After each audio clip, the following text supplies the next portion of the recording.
I'm not a writer. Okay.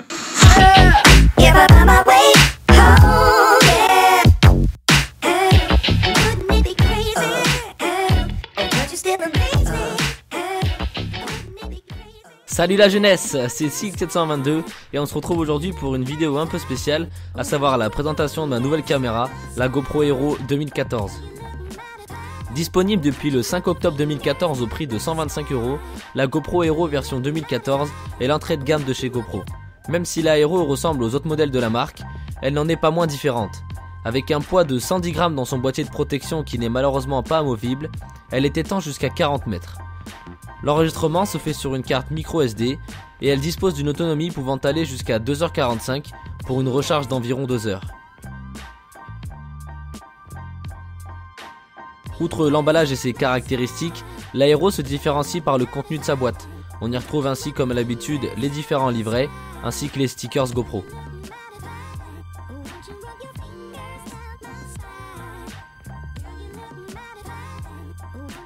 Niveau accessoires, on retrouvera une porte arrière étanche ainsi qu'une autre ajourée,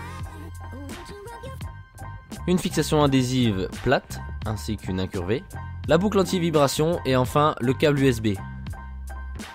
Bizarrement ou pas, on retrouve aussi la GoPro. En ce qui concerne le mode photo, il est question de 5 millions de pixels et d'un mode rafale allant jusqu'à 5 images par seconde. Le mode timelapse nous propose des prises de vue à intervalles réguliers de 0,5 secondes. Niveau ouverture, rien de changé depuis la Hero 3 Plus, une simple petite poussée vers l'arrière déverrouillera la porte. Une fois la porte ouverte, on retrouve à l'arrière la prise micro USB ainsi que le logement pour la carte micro SD. Point négatif, la GoPro ne peut supporter qu'une carte allant jusqu'à 32 Go et de classe 10 minimum.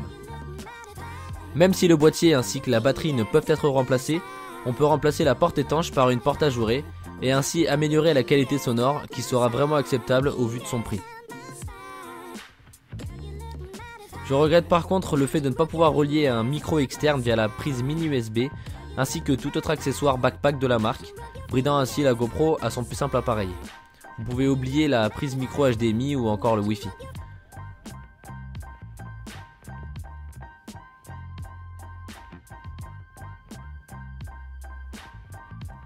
Côté réglage, on retrouve 3 résolutions possibles dans le mode vidéo, avec du 1080p en 30 fps et du 720p en 60 fps avec ou sans mode Super View. On retrouve ensuite le spot meter qui pourra gérer la différence de l'humidité entre deux plans, la possibilité de retourner l'image, le mode Quick Capture qui permet à la GoPro de s'allumer et de démarrer l'enregistrement automatiquement en appuyant sur un seul bouton. Il suffira alors d'appuyer une fois pour filmer et de maintenir le bouton appuyé 2 secondes pour démarrer le mode timelapse.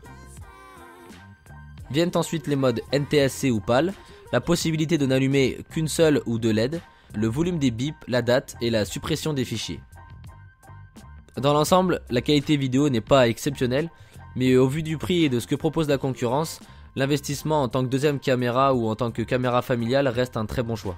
J'ai aimé le rapport qualité-prix, l'autonomie de la batterie, ainsi que le mode Quick Capture. Ce que je n'ai pas aimé, c'est le boîtier et la batterie qui ne sont pas amovibles, l'impossibilité d'installer un backpack ou même un micro externe, et le peu de réglages disponibles sur cette version. J'espère que la vidéo vous aura plu, n'hésitez pas à me dire dans les commentaires ce que vous en avez pensé, et je vous dis à mardi pour une nouvelle vidéo. Peace in the milice. Je suis trop content. Mon pouce il est refait. Parce qu'en voiture il a pas l'habitude. En voiture il sert à rien le pouce, tu vois. En voiture il est là, il est sur le volant, voilà, il va à ses occupations, tu vois.